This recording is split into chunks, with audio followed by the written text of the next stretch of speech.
Can we do a slide check? There we go.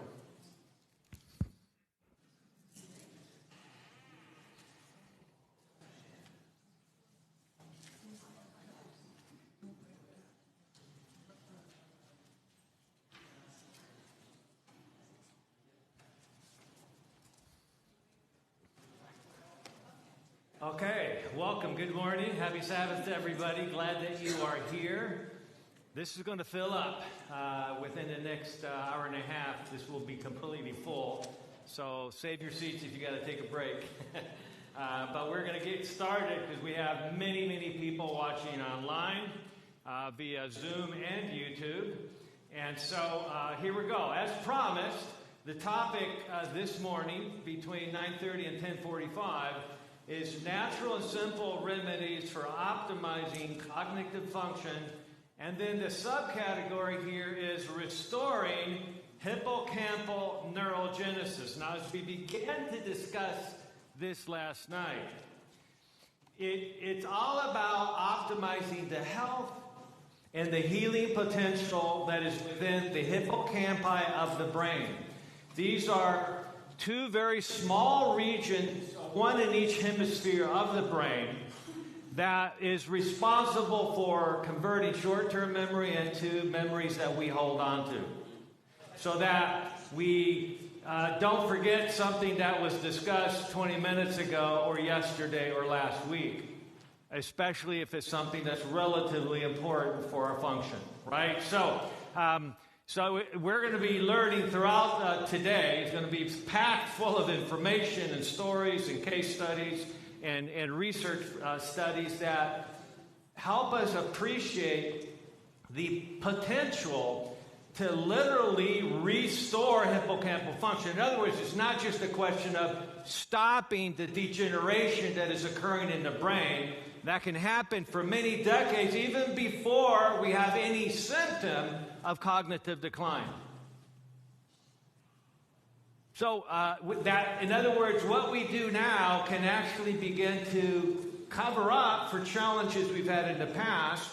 And as we pointed out last night, that pre-symptomatic phase of cognitive decline that can last over 20 years, where we actually have documentable, testable pathology in our brain. Okay, of course, our series, our 8-week series starting next Monday night, will be going over exactly how to test for that, what to do about that, and so forth. So here we go. This is, I'll be showing this slide at the end as well, okay, and also this afternoon. The QR code at the lower right of the screen is basically how you can register. By the way, I had more than just a few individuals last night come up to me and say, hey, we want to help sponsor people to this program. And so there are sponsorships available. And if you want a sponsorship, you don't just go right to the registration. You email me at info@dryoungberg.com. If you forget the email, just Google Youngberg Clinic or West Youngberg, and you'll see the clinic with the contact information. And just use the email you see on the website, and just let us know either today or tomorrow, hey, I want to get sponsored. I can't really afford the $99 registration fee for this program. Know that this program anywhere else would cost about $2,000. Okay, I know I've run those programs before for others and for myself. And this is a community outreach from our church here to meet the needs of a burgeoning problem in our society. Amen. So, and this will also be on Zoom. And again, to get the Zoom links, you have to be registered, and we will register you if you request a sponsorship because you can't afford that $99 registration fee. Okay, so anyways, check that out. You can get more information by going on that QR code as well. All right. Well, why are we doing this?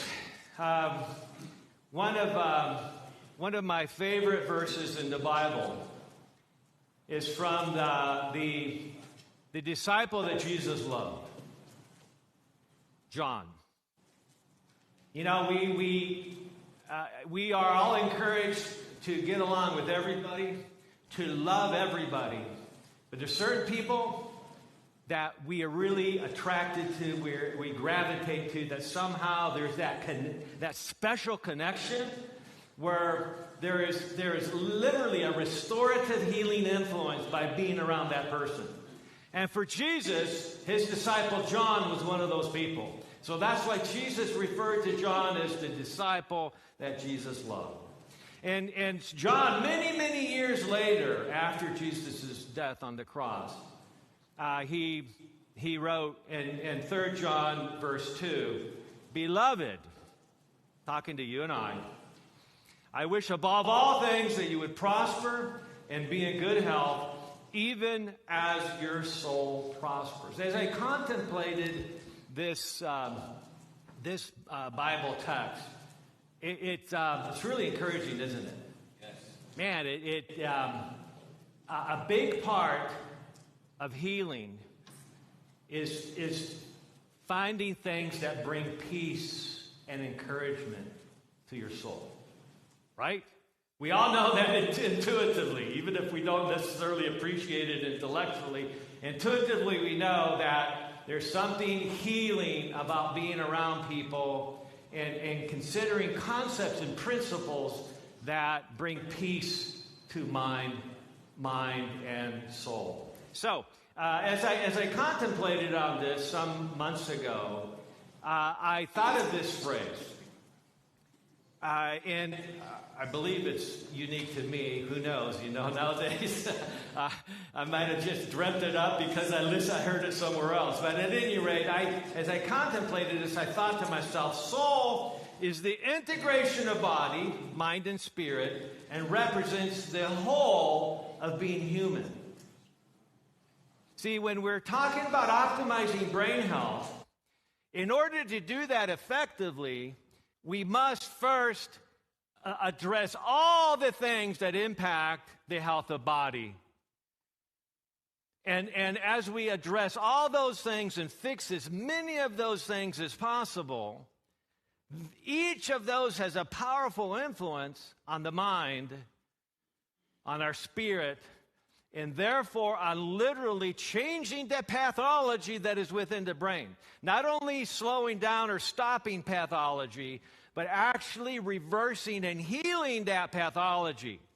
I'm not saying that healing is going to be 100%. I'm saying that we're headed that direction.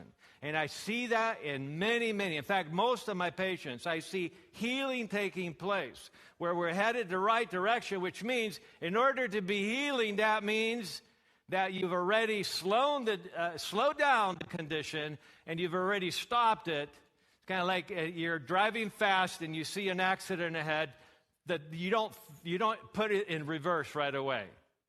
Even if there's a fire there, you first slow down, stop, and then put it in reverse and start reversing that process. Okay, the same thing goes on with healing of the body and the brain. Okay, we will be going over this again later on today, but I'm showing here a picture. It's actually from a YouTube post that was posted by Glenn Campbell's wife 10 years ago. They went to the Mayo Clinic and met with the top neurologist at the Mayo Clinic. And as you can see, the doctor here, the neurologist, is looking somewhat concerned as he's speaking with Glenn Campbell, noted for his songs, the Rhinestone Cowboy, and of course, country music legend. And, there was reasons.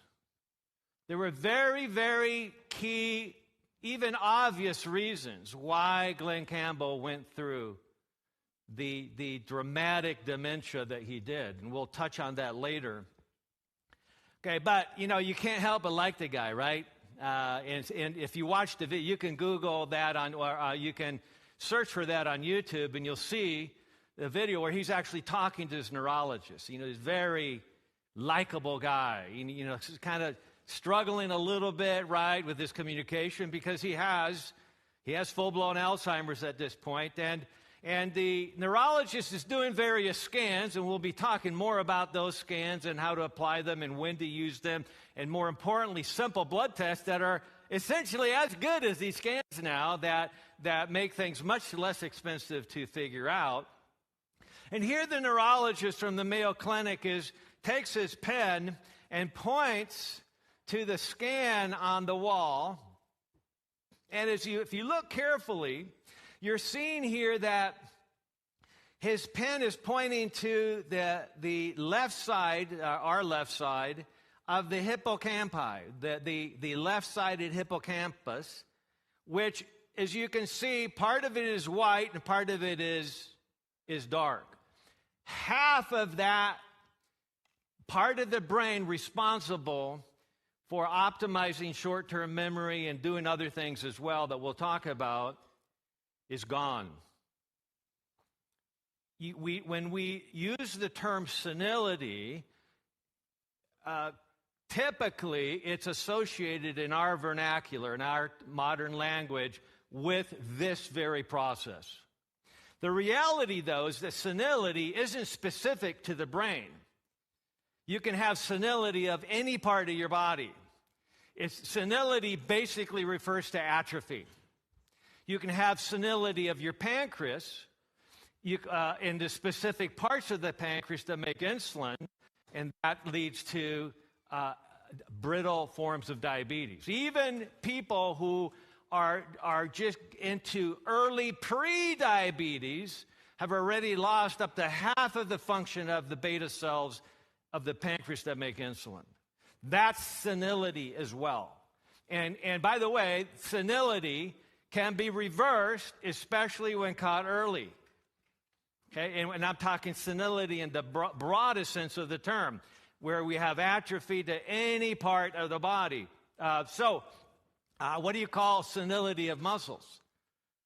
Sarcopenia. Okay, some people call it puny muscle disease. Okay, it's when our muscles atrophy. Our muscles get smaller than they used to be. Why? Because we're losing muscle mass or lean body tissue mass because of the lack of use, typically. And we're literally atrophying muscle. One of the first signs, interestingly enough, of developing early dementia is weak leg muscles. More on that later.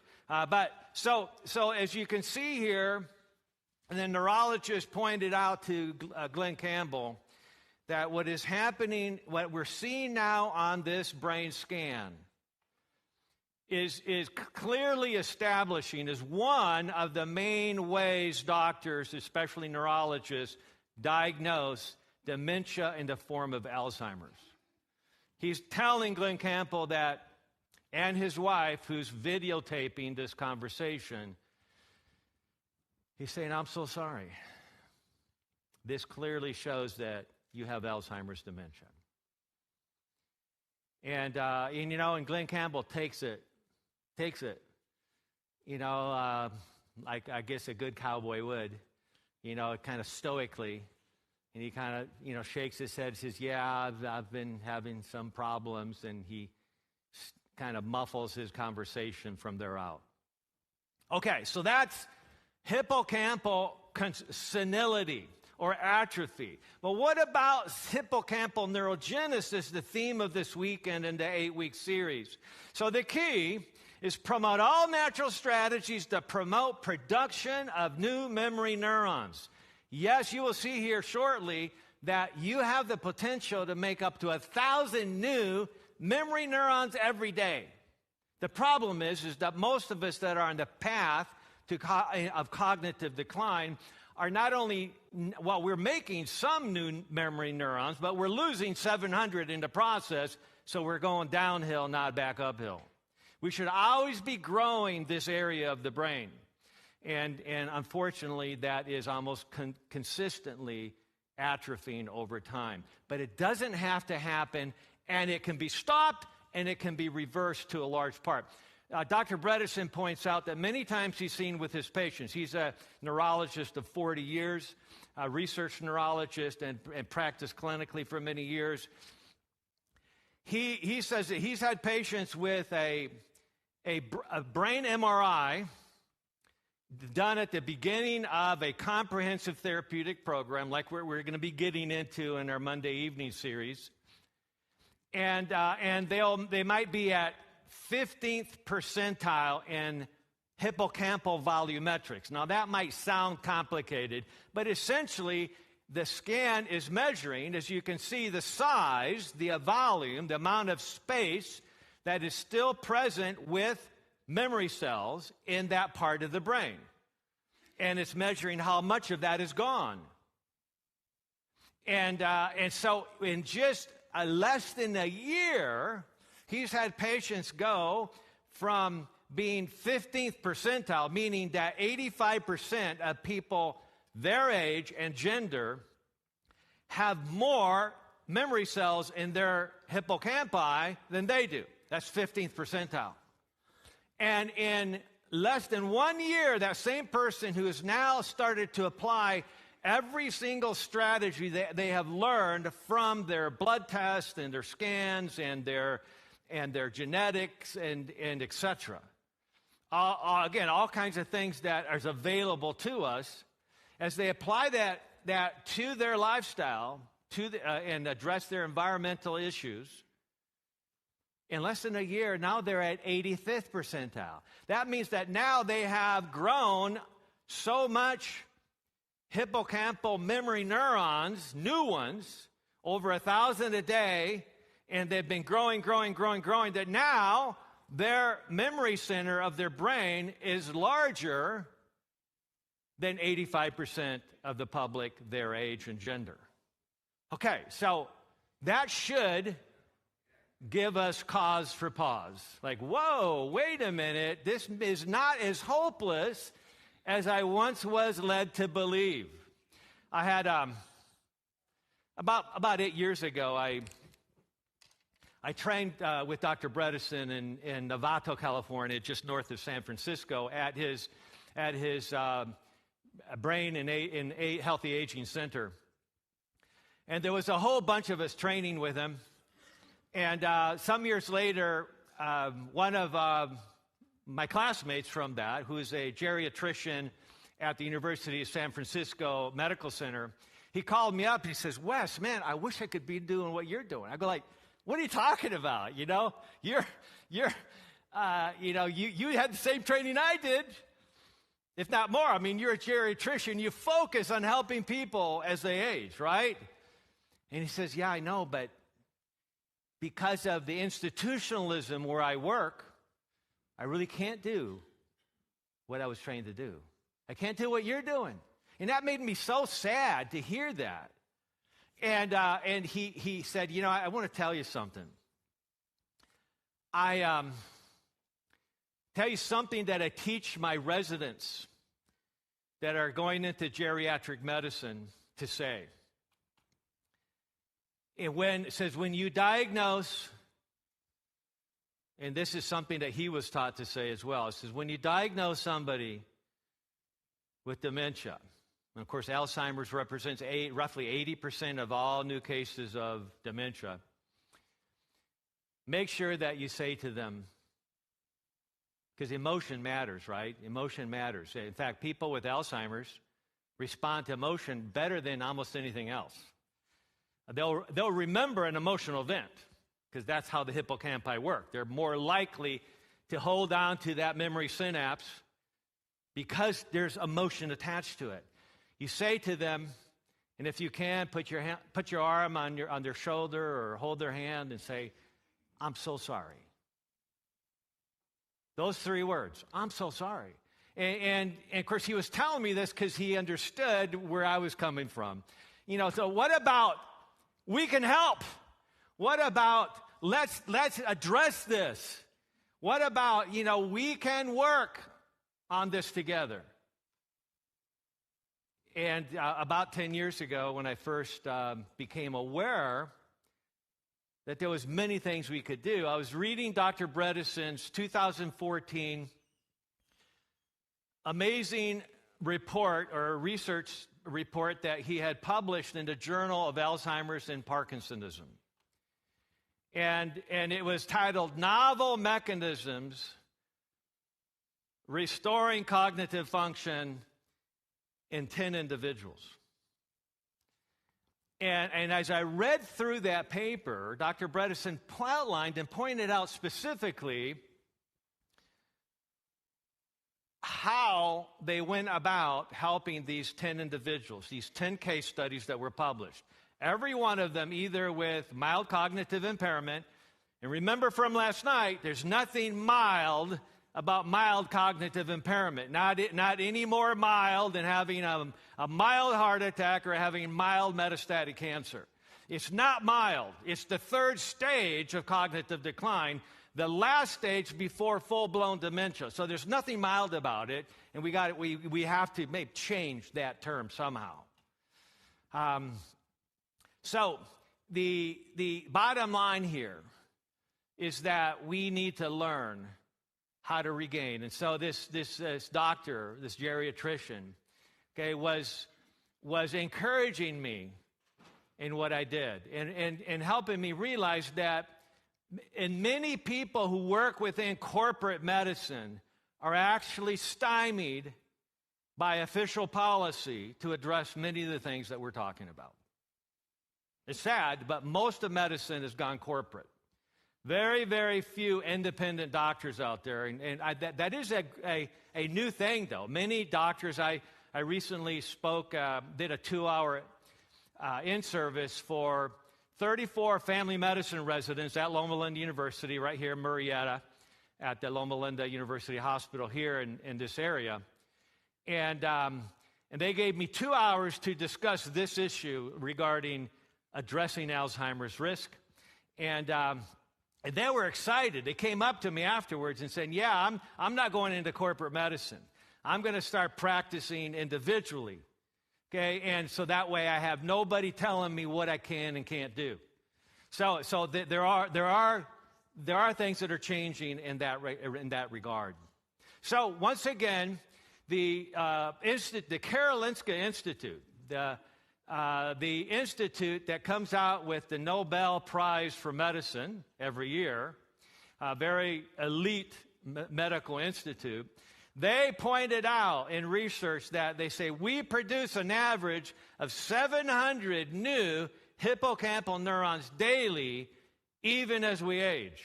Now, this is dependent on many factors.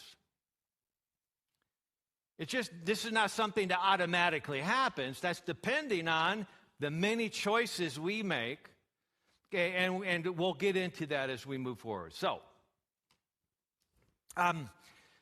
what factors determine how many of these memory neurons and synapses we actually produce?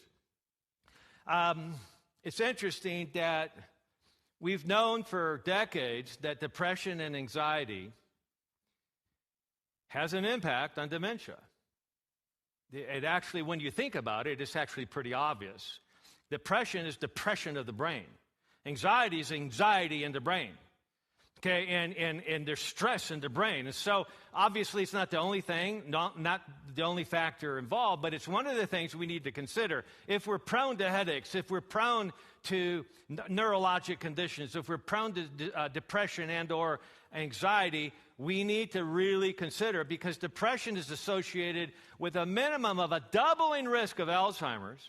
A study recently came out earlier this year showing that anxiety in itself is now associated with a 3-fold increased risk for developing dementia and especially Alzheimer's. It was the research in 2019 showed that was the highest year of recorded levels of depression prevalence. And then 2020 hit, and the rates tripled. So there we have one of the reasons. And this is, we need to understand the principle here of dementia, of depression. Depression is associated with dementia, but dementia is also associated with depression. In other words, depression is not just something that drives risk for Alzheimer's.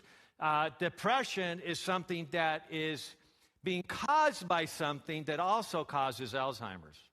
Or it is being caused because there's damage to the brain, and that is leading to depression. So, in other words, as Dr. Neil Nedley spoke right here at this church a few months ago, we need to really pay attention to the underlying causes of depression, and by doing so, we're also addressing the underlying causes of dementia. So it was at a TED Talk not too long ago. You might see here that there's over 25 million views, and this is Dr. Sandrine Thurrett. She said, you can grow new brain cells. Now, this was at a time, almost 10 years ago, when she did this TED Talk.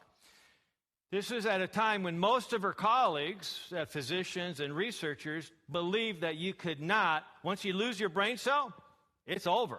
That's what I was taught in school. You know, you lose brain cells, it's over. If you go out drinking the night before and you lose brain cells because you're drinking, you've just lost those forever. Not a good idea to do that, but the good news is that the body is designed. God created our bodies as a self-healing entity based on conditions, the choices that we're making, the environment that we're in, the people we associate with, all the factors that influence that. Here's an interesting study. Okay, a year-long study randomized a group of individuals to walking 1 hour every day. Now, that might sound excessive to some of us, but what if that was one of the prescriptions that powerfully altered your future risk in terms of slowing, stopping, or reversing aspects of dementia? And so, of course, any amount of exercise is going to be beneficial. It improves circulation, to activate brain-derived neurotrophic factor, a key enzyme, a key gene that expresses itself, forms an enzyme in the brain that activates the astroglial cells of the brain to produce a hormone-like substance, also called by the same name, brain-derived neurotrophic or neurogenic factor. It's a hormone-like substance that literally helps heal the brain. It's like aloe vera on a sunburn. Have any of you ever used aloe vera on a sunburn? I have many times. I spent four summers working at summer camp during college, and I had more than a few sunburns, and we'd use aloe vera. And it not only makes you feel better, it is actually biologically healing the burn as much as possible. Brain-derived neurotrophic factor actually heals the burn in the brain. It's restoring neurons, repairing them. It's adding new synapses. It's restoring or healing old synapses. It is making sure that you are growing new synapses and neurons as well. So after 1 year, neurogenesis activated to the point that their hippocampi growth in size by 2%. Now, this isn't a percentile, 2% of actual volume now. That's huge. In other words, they could measure that in 1 year just because they were walking compared to the non-walkers. Now, when you actually look at the non-walkers, they actually had atrophy. They had senility going on. Why? Because if you don't do positive things, you tend to regress. And so there was a 2% gain in memory neurons in the walkers, but there was a 1.4% loss, shrinking of neurons. And when you say shrinking, we mean we've lost 1, we've lost 2, we've lost 1,000, we've lost 10,000. It's not just shrinking, it's destroying synapses one at a time, actually thousands at a time, day by day. So that's why we oftentimes recommend, especially people that are very concerned that are now in stage 3 cognitive decline, where they're no longer testing well on the Montreal Cognitive Assessment Test that we reviewed yesterday, where they know something is wrong. Not only do they know that they have some cognitive decline, but pretty much everybody around them can tell. that there's a little bit of cognitive. They're still functional in activities of daily living, okay, but they're not the same. There is a pathology that is now impacting symptoms in a significant way. And so that's why we encourage those individuals in particular to get a brain MRI with volumetrics, specifically hippocampal. I'll send letters with my patients. You'll get copies of these letters when you join the Monday evening program if you feel that's important for you.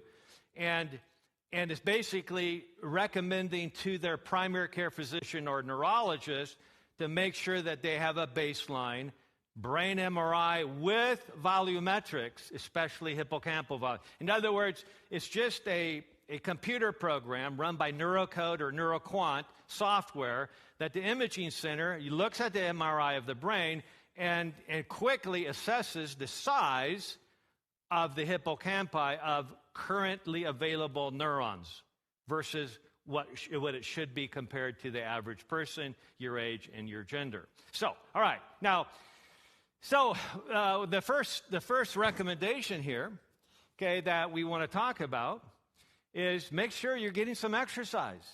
Pretty fundamental. I don't think anybody would argue with that, right? There used to be some concern many decades ago, if you had heart disease, whoa, don't exercise, that might generate a heart attack. Okay, okay, check it out with your doctor, but even if you've had a heart attack, what do the most cardiac rehab specialists do? They do a treadmill test on you to see what's going on. Even though you've already been diagnosed with heart disease, they want to see what's your heart function now with a goal to steadily improve that heart function with exercise. Now, as Dr. Ornish pointed out many years ago, now going on 30 years ago, it goes way beyond exercise. Dr. Ornish now is actually subspecializing in, yes, you guessed it, dementia and Alzheimer's. Why? Because that's where everything is going now. We need to understand that well, because it's happening to so many of us. So here's a picture of basically mice that were either put into a cage without a running wheel or those that were put in a cage with a running wheel. And how many of you had hamsters or such growing up? I know a few of you did. I loved my hamsters, and I just would sit there for hours watching the hamsters run on the wheel. I thought that was so cool. And so you see the difference here. What this graphic is scanning for is those black dots represent the number of new hippocampal neurons that have been generated in those mice, and clearly exercise, regular exercise, okay, it dramatically improves the growth, very, very dramatically. All right, so basically, I'm not going to go through these studies in detail. I just want to show you that, this isn't just something that a few of us dreamt up one night. This is based on solid scientific peer-reviewed literature. It's just that, just like 30 years ago, many of us were being criticized for talking about the potential to reverse type 2 diabetes. And the mainstream medicine was saying there's no evidence that you can reverse type 2 diabetes. There's still some doctors that believe that, even though there's been published peer-reviewed literature since the early 70s saying that it's very possible.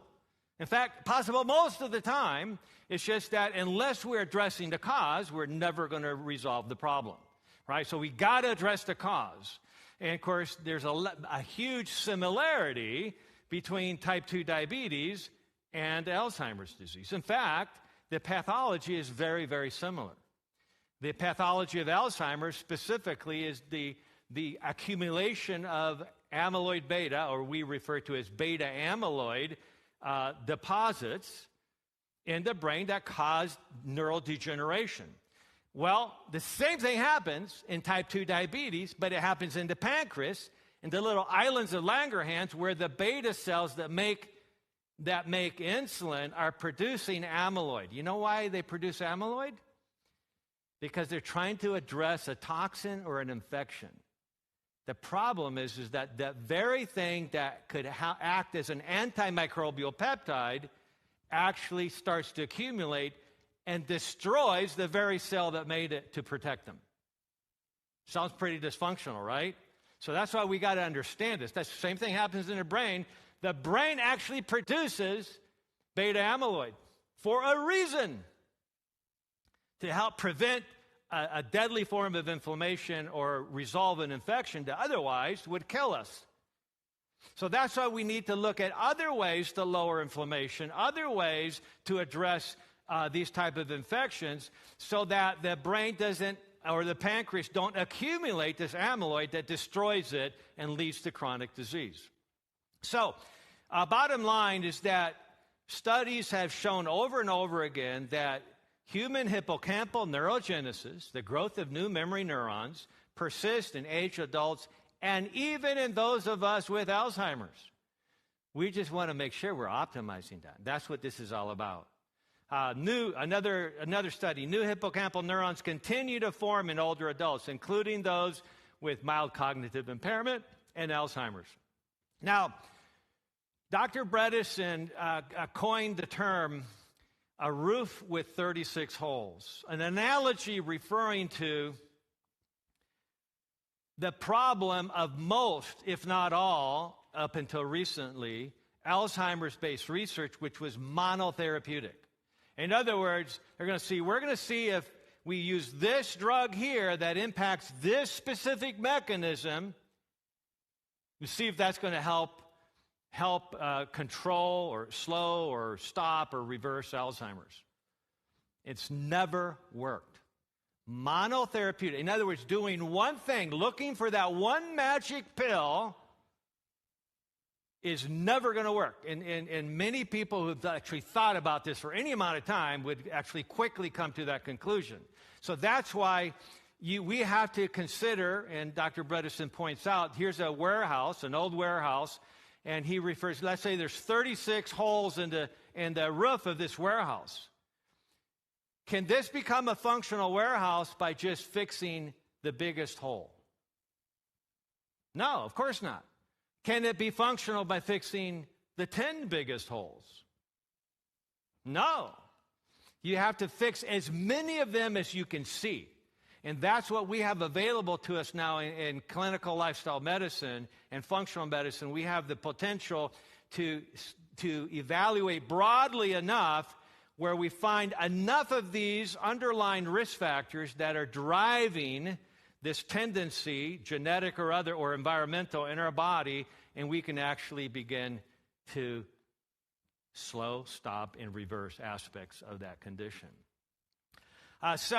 Here's one of the papers from Dr. Bredesen, Sustained Cognitive Improvement in Alzheimer's Disease. And this is a key point. You've been very intentional in this title of this study, in this report, because most medications, most monotherapeutic strategies, if they maybe occasionally help a little bit with slowing down the symptoms, even though they're not really slowing down the pathology, even if that's true, they're all shown to increase the problem later on follow-up.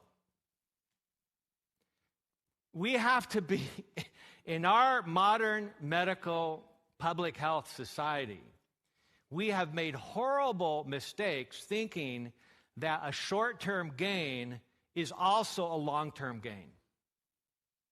We could cite many examples where a short-term gain in one of the popular therapeutics has actually led to massive long-term problems. So we have to be always very careful. Anytime somebody says, hey, this is good for you, what's the next question we should be asking? They just said, and they might even have a study to back it up. If you do this, this study shows that you get this benefit. Or for this reason, because of this mechanism that we already understand, it should be beneficial. The very next question that we should always be asking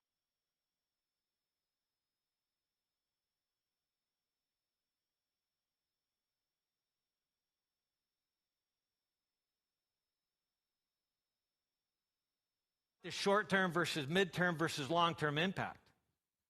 This is really, really critical. And very, especially in our westernized society, we don't think about the long term.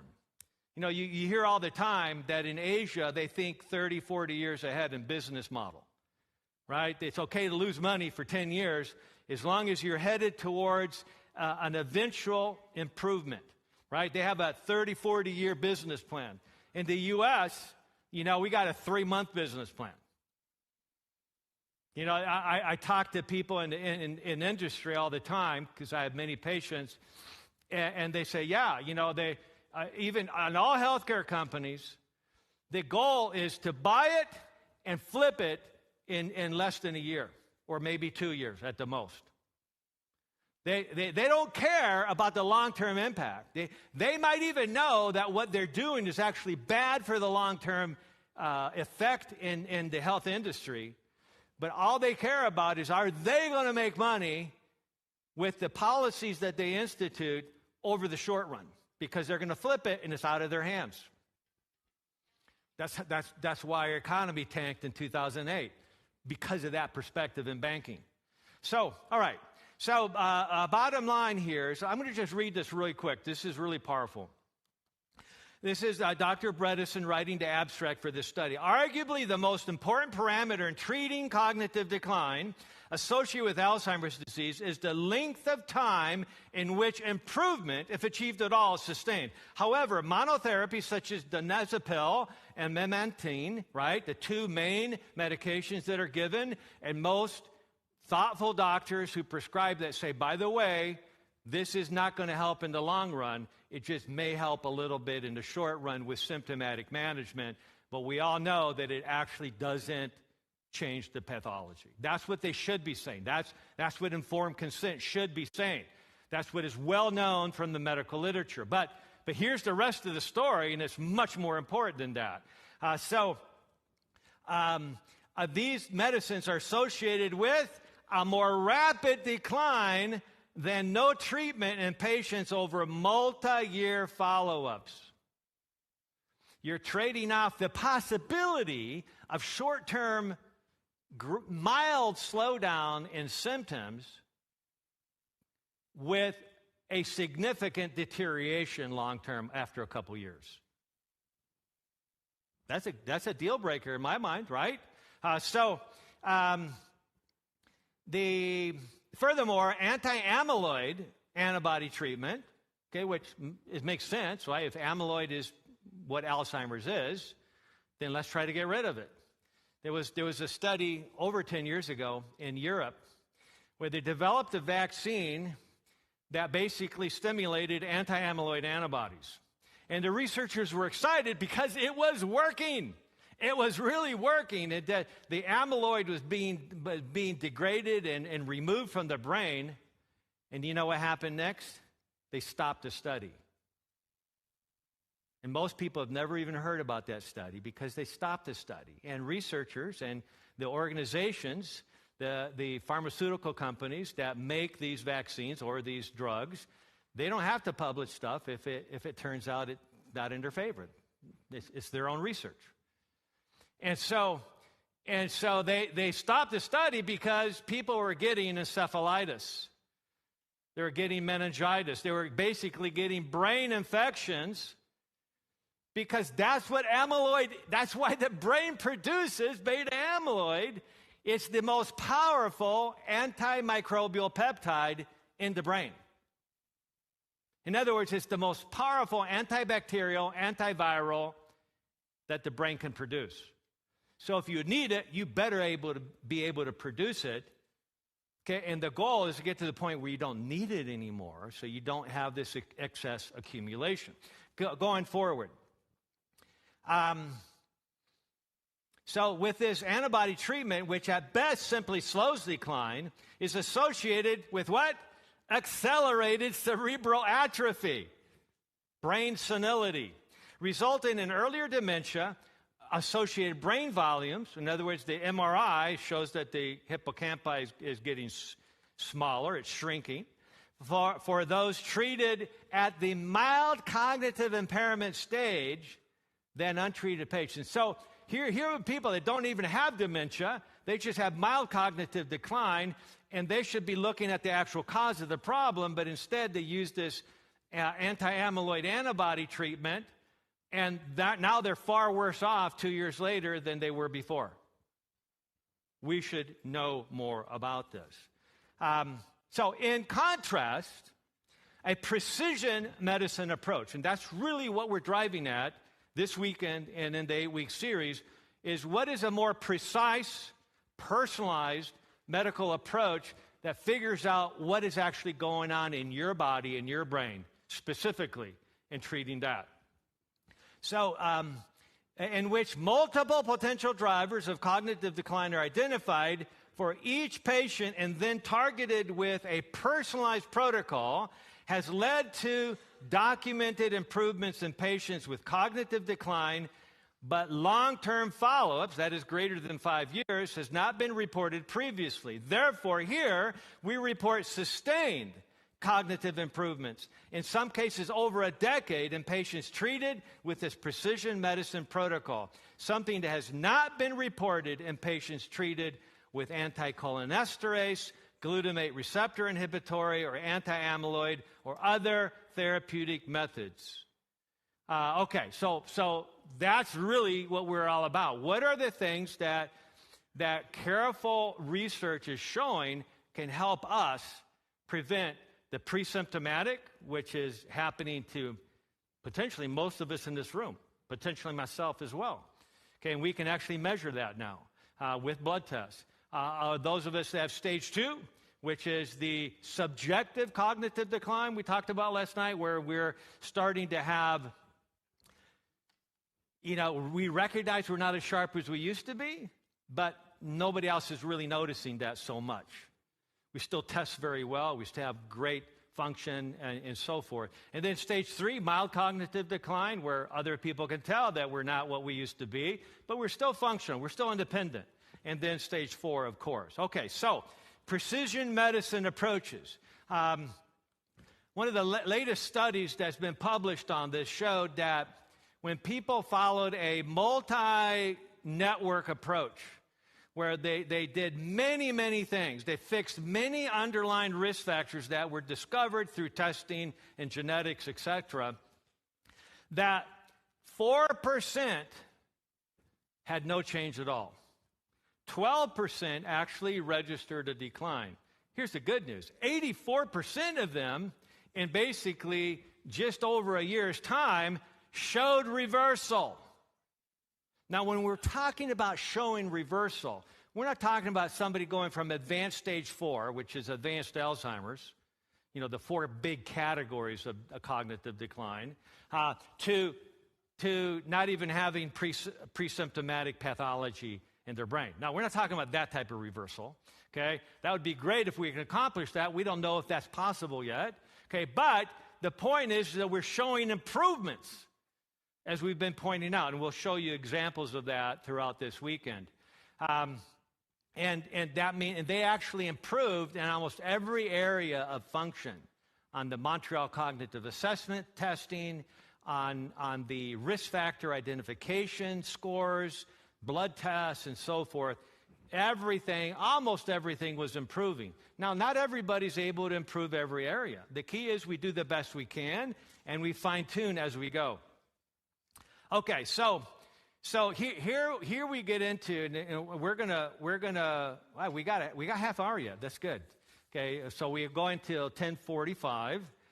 So here's 10 steps with an added 11th step, which is actually step 0. I didn't want to change all the numbers. When I had my epiphany this morning, I says, I talked last night about the importance of hydration, and it's not even on my 10 points.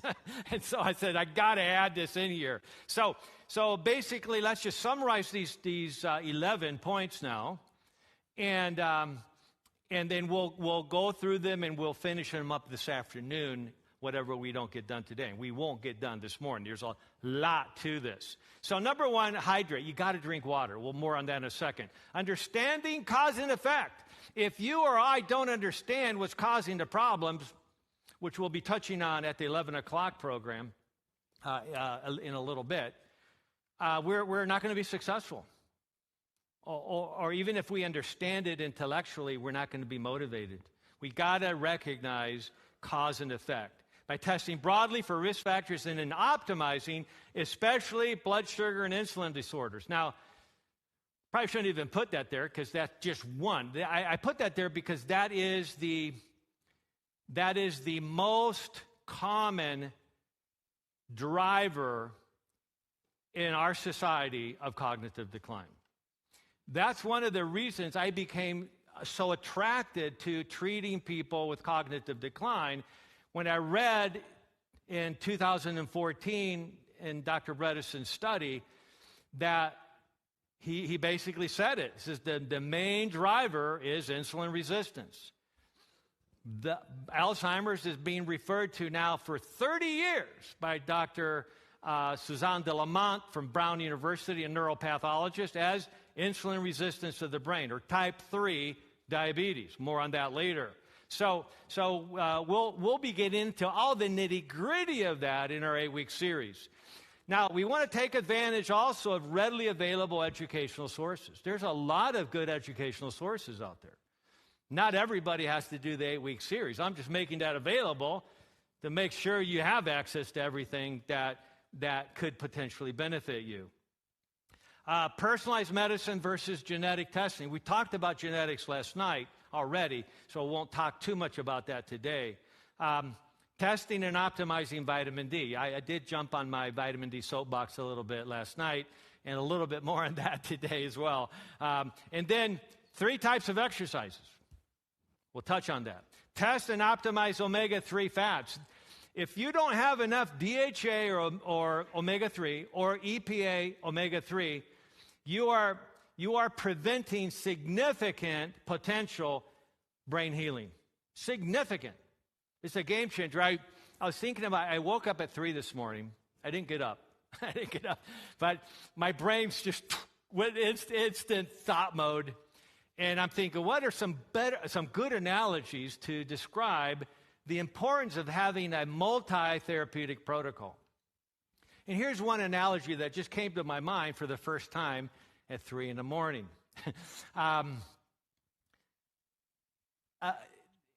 Dealing with a condition like Alzheimer's or mild cognitive impairment, the not so mild MCI, is very similar to understanding while you're in school that you're going to have a test. You're going to have a test over a book. And your professor has told you that the test will be only from material in this book. And there's 20 chapters in that book. And there's going to be questions from every chapter in that book.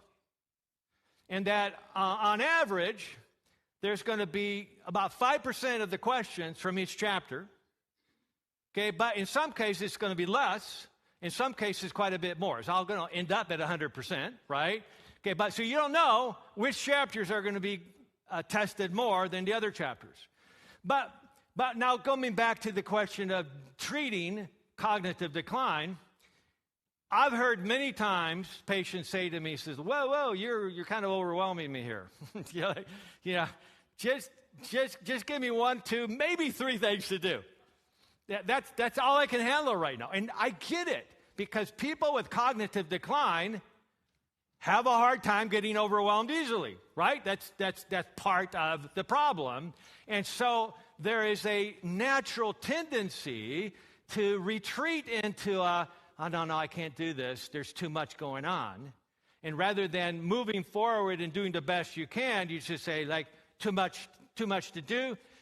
Come back. Give me a call when you can narrow it down to 2 or 3 things. And I remember Dr. Bredesen talking about this some years ago. He says, when patients ask me that, I said, this isn't about me. This is about Alzheimer's. Okay, we can't just change Alzheimer's into our image because we don't want to do all the things that are addressing the Alzheimer's problem. Okay, if you want to get better, you need to take the time to be patient and understand what are the things that drive risk. And so you decide, that would be like deciding, well, you know what? I'm going to pick 3 out of those 20 chapters and study them really well. Are you going to pass that test? Not a chance. Not because it's already been established that most of the questions that are going to be asked are in the other chapters. So unless you're a lot smarter than most of us in this room, it's not going to work at all. Okay, so just maybe that's one way to get a handle on, are we willing to do what it takes?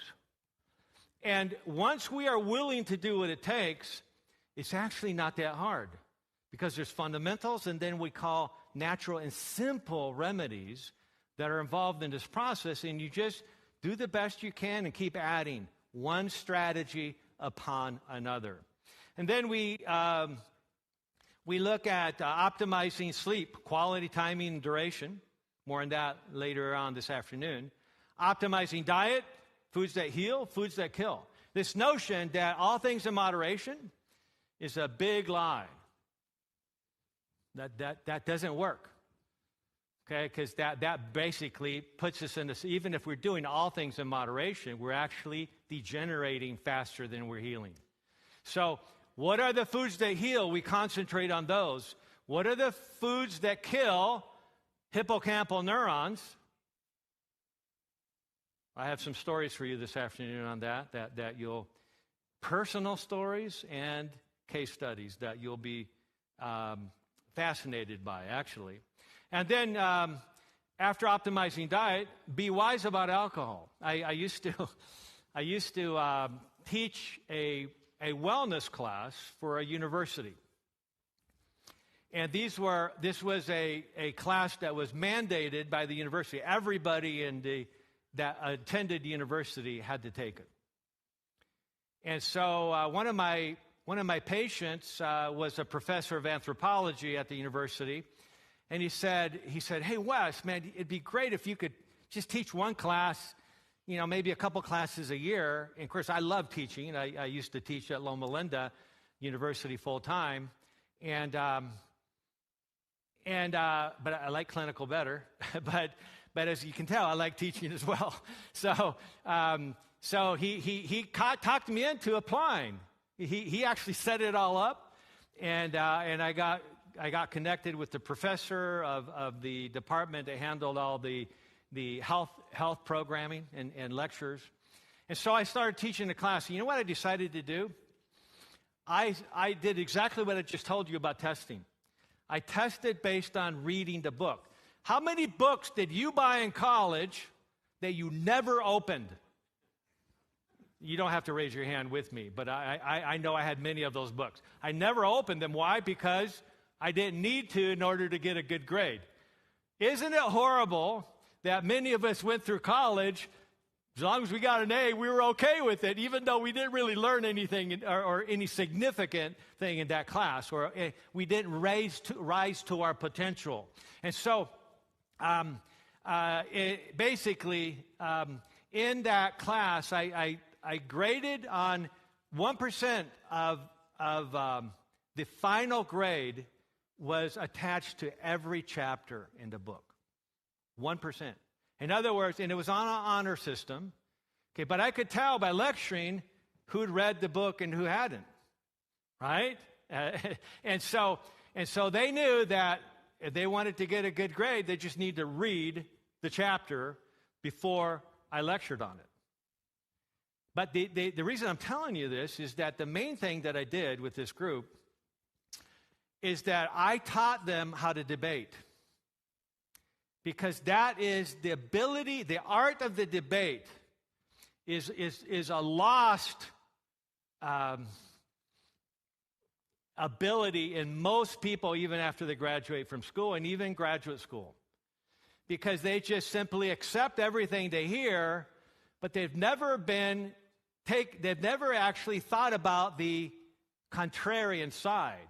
They really can't argue against somebody who knows the facts on the other side because they've never thought about it. So I trained my students at the university to, if you're going to win the debate, and I had the classmates actually grade everybody in the debate and who had the most persuasive argument, and we would do the debates on a topic even before I lectured on it, so there was no bias coming from me. And so I said, if you want to win the debate, I don't care what side you're on, you can win the debate, but only if you know the other side of the debate better than that team. And I saw that work many, many times. And one of the debates was about alcohol. And the debate was this: is it healthier to not drink at all or to drink moderately? That's actually an interesting debate, because you can find a lot of research on both sides of that. And I'll tell you my perspective on it this afternoon. All right, so, and then optimizing your immune system. So let's start. We have 15 minutes. Let's start with step 0, the step that I just added early this morning to my slides, because we got to hydrate. I talked last night about your morning routine. If you want to have a healthy brain, if you want to have the potential to begin to restore hippocampal neurogenesis and produce more neurons, you got to hydrate. Optimal hydration, optimal water intake is critical for brain function. It's critical really for everything.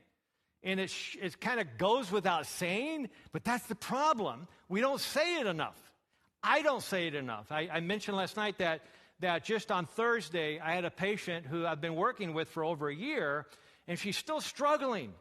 Even she's doing a lot of the right things, she's still struggling, even though we had other things to discuss, labs and genetics. I said, you know what, let's just take a break from that and get down to the fundamentals. I said, walk me through your morning routine.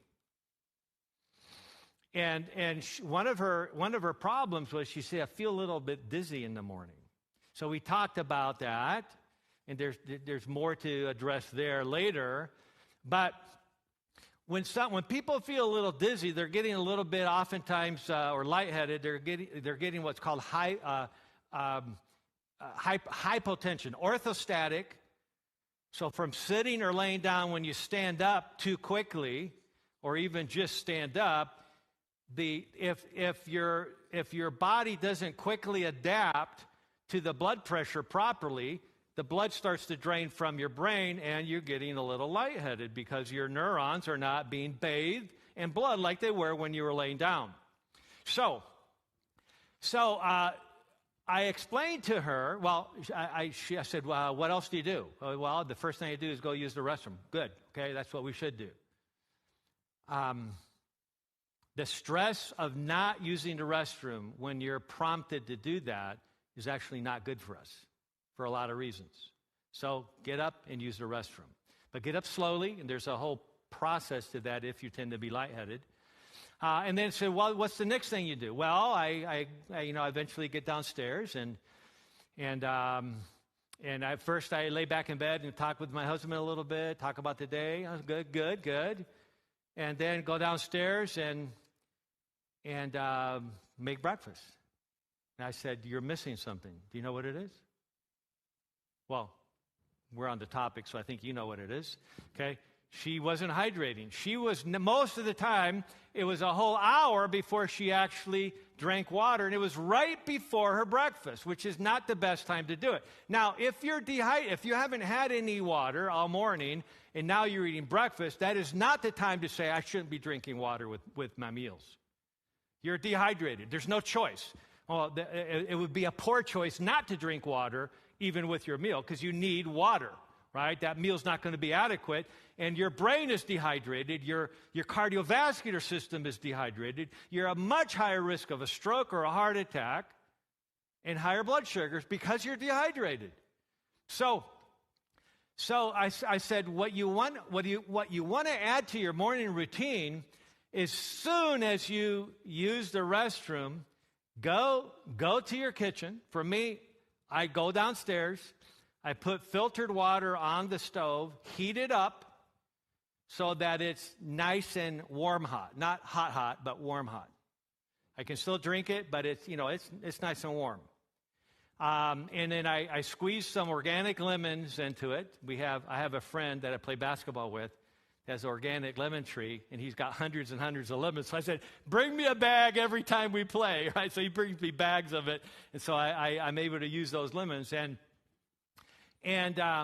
But the first thing I do is I will drink some filtered room temperature water first with a few vitamins that are best taken on an empty stomach, like nattokinase.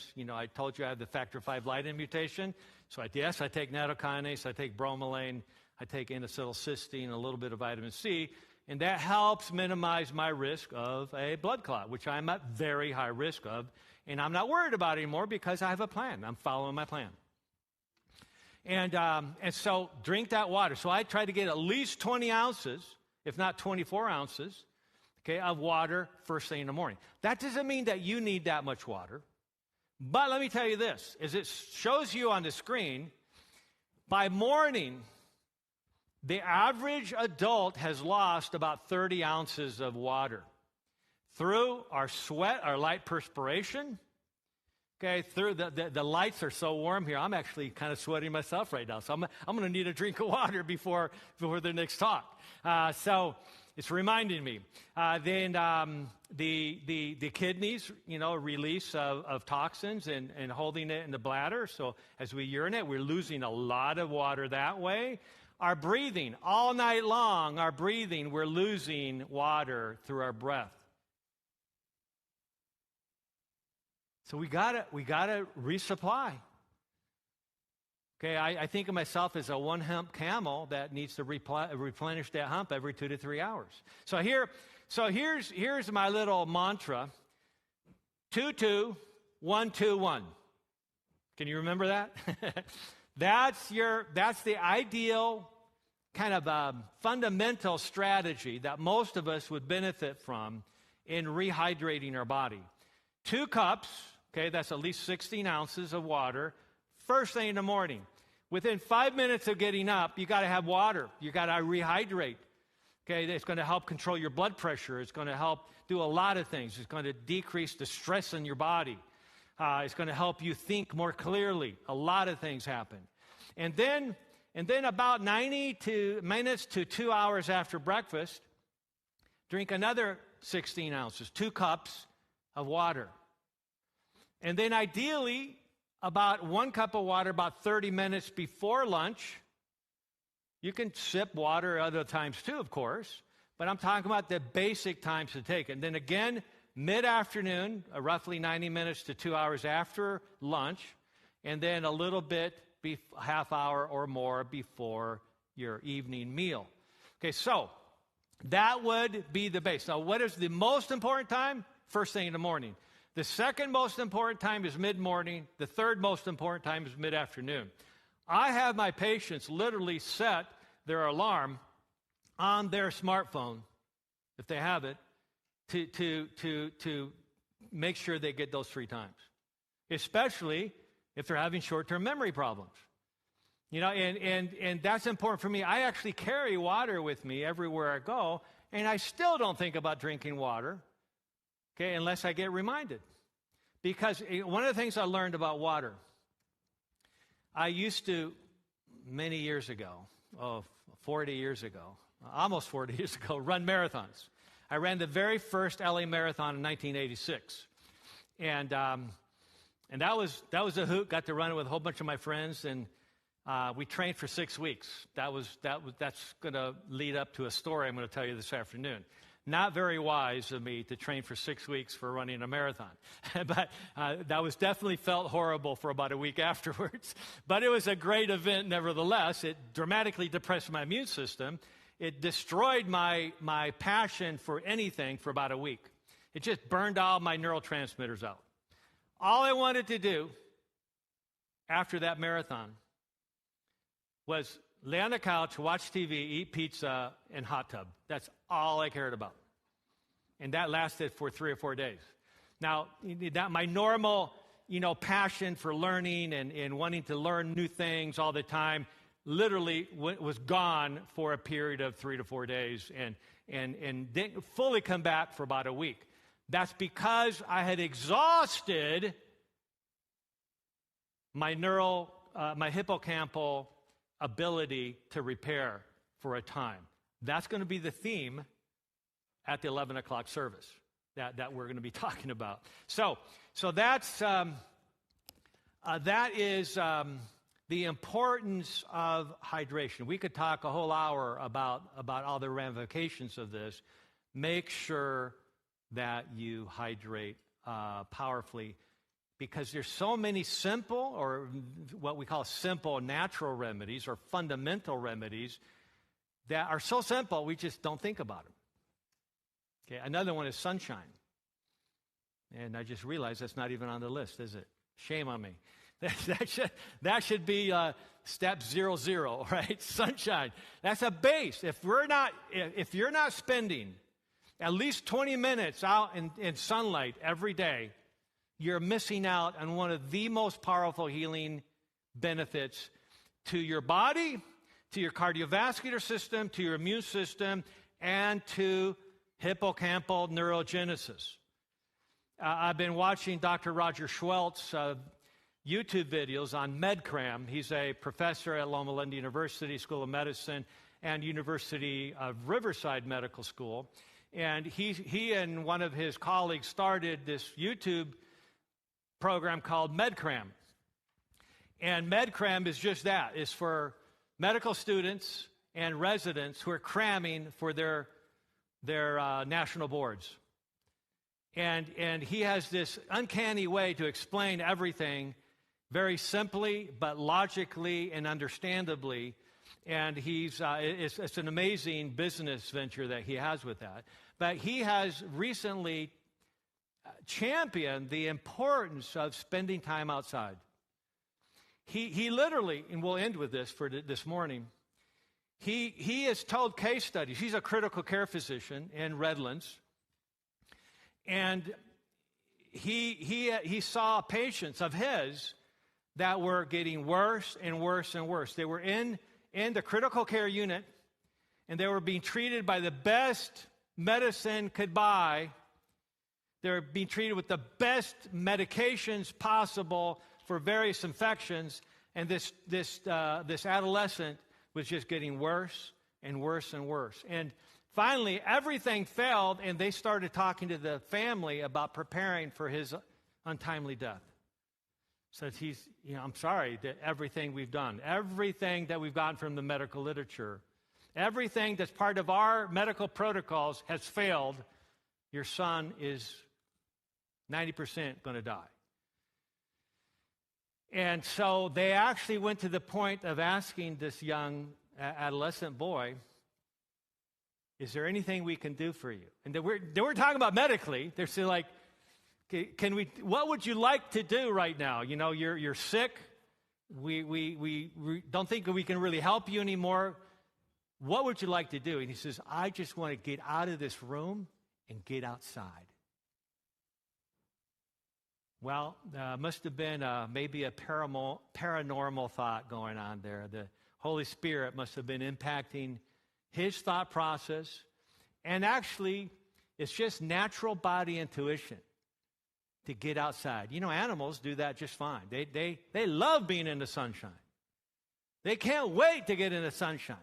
And yet, ever since 1980s, we know when that big propaganda started, going across the United States, that sunshine is bad, you're going to get skin cancer and you're going to die, all those things. And it was largely untrue, and it should have been completely altered. There should have been some encouragements to not get burnt, right? But spend some time in the sun every day, especially early morning, late afternoon, when you're not getting as much of the, quote, harmful rays. You're getting the near-infrared.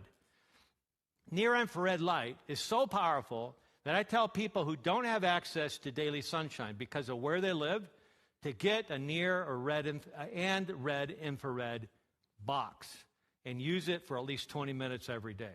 It's a key part of cognitive enhancement and healing of the body. It's critical. So this young man went outside. They took all the machines out with him from the critical care unit. Not an easy task, but it was supervised by the attendings there. and Dr. Roger Schwelt himself. And they even took pictures of it. And they're just enjoying being in the sun. You don't have to worry about, you can be fully dressed with a hat, and that near-infrared goes right through everything. Right through everything. And right through the bones, right into the brain, right, activating the mitochondria that makes that gray matter so gray in the brain. And it dramatically increases the melatonin production in the mitochondria of the brain, which dramatically enhances energetics of the brain and its ability to function the way it was designed to function. That young man, that adolescent, in 3 days went home completely well. And Dr. Schwelt, don't believe me. I know it sounds incredible, okay, but look it up. Don't believe me. I'm actually reporting what Dr. Schwelt said and what he's documented, and he's not getting any flack from the medical community. One reason is because he's one of the top guys out there, and certainly in social media. And he's pointing out that we need to make sure that we spend time in the sunlight every day. So I hope that becomes part of your step 00. We're going to take a 15-minute break. You heard the bell? Okay, and so we're going to be back here at 11 o'clock. For those of you that are visiting that maybe aren't used to coming to church, right, it'll be an actual church service. There's going to be singing. Remember what we said last night. Singing is good for producing nitric oxide in up to 15 to 20-fold. So singing, humming. So if you're not a good singer, just sit next to me. Okay, I'm not a good singer either. Just sing. Pretend like you're at a soccer game in Europe or South America. Just sing. Enjoy. Learn how to be enthusiastic, and you'll get the therapeutic benefit to your brain and to your body. We'll be enjoying some special music. We even have a couple and their daughter getting baptized today. So we're going to celebrate with them. And the presentation that I'm going to give, I think, is very unique, and I think you'll really appreciate it. We'll see you back at 11 o'clock.